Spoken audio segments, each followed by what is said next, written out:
Sur le front de l'actualité à l'étranger, à présent, des habitants outrés par les pratiques des islamistes à Tombouctou se sont constitués en brigade anti-destruction. En attendant, les exactions continuent, comme le montrent, vous allez le voir, ces images tournées à Gao qui nous sont arrivées et qui sont commentées par Géraldine Délinger. La charia s'installe au nord du Mali.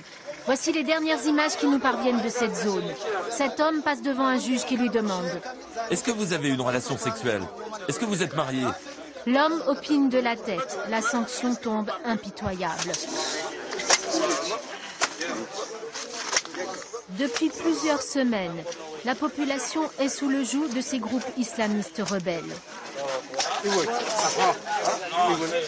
Ils ont pris le pouvoir dans ces 3 villes du pays, Kidal, Tombouctou et Gao, dont le maire appelle au secours.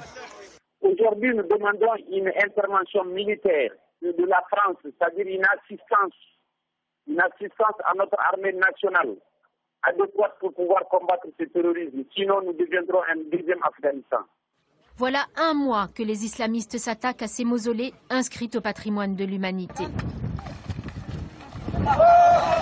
Depuis qu'ils ont quitté la Libye, ils se sont installés dans cette zone.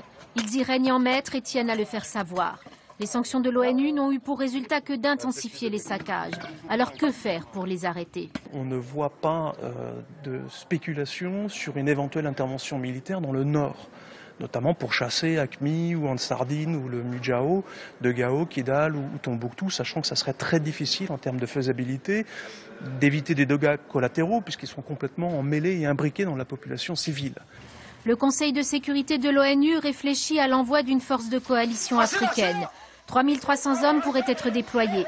En attendant, le nord du Mali, à feu et à sang, reste une zone de non-droit en pleine guerre civile.